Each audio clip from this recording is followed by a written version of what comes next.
আজ আমি পাবদা মাছ রান্না করছি। প্রথমে আমি লবণ দিচ্ছি, লঙ্কার গুঁড়ো,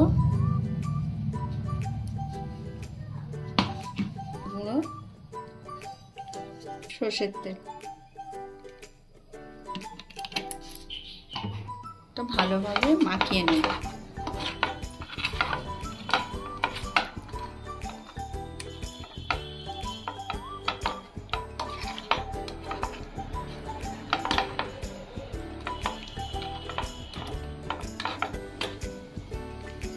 মাখানো হয়ে গেল।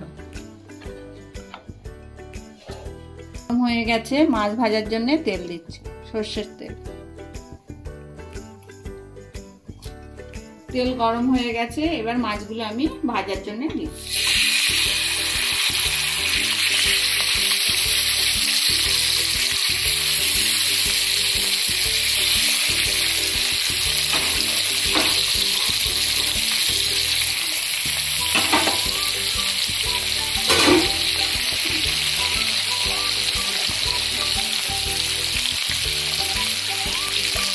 আমি সর্ষে, সাদা সর্ষে, কালো সর্ষে অল্প করে দিয়েছি, একটু আদা, একটু রসুন, পোস্ত, শুকনো লঙ্কা, একটা কাঁচা লঙ্কা, আর দুটো হয়ে গেছে। এবার আস্তে আস্তে আমি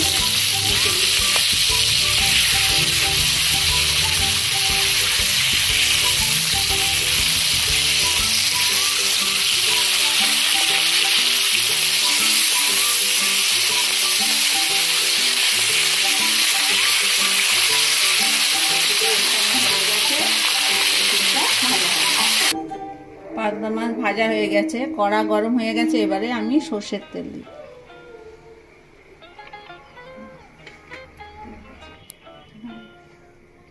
তেল গরম হয়ে গেছে, একটু লবণ দিই। এবারে আমি পেঁয়াজ কুচনো দিই,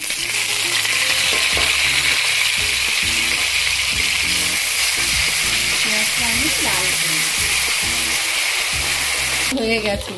এবারে আমি একটু অল্প আদা, রসুন, সর্ষে, পোস্ত, শুকনো লঙ্কা, একটা কাঁচা লঙ্কা দিয়ে পেস্ট বানিয়ে রেখেছি, এটা দিয়ে দিলাম।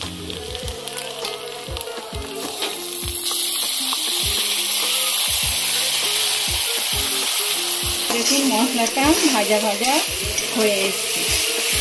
এবারে আমি টমেটো পোড়া দিয়ে দিই।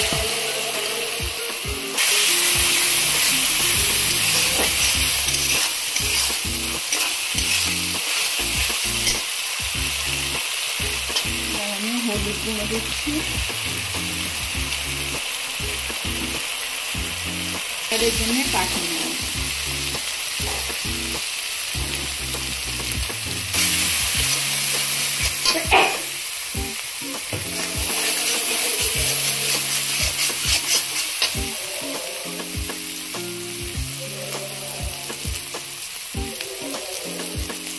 দেখুন তেল ছেড়ে দিয়েছে। মশলাটা ভালো করে ভাজা ভাজা করার পরে এই যখন একটু তেল ছাড়বে সেই সময় আমি জল দিয়ে দেব।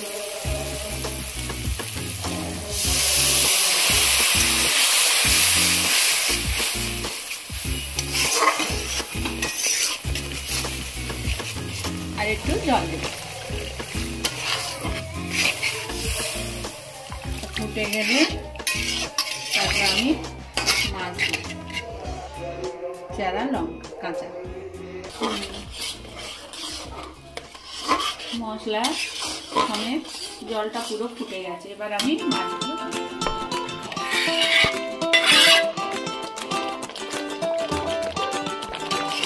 মাছ দিয়ে দিয়েছি, হয়ে গেছে। দেখুন কি সুন্দর কালার এসেছে।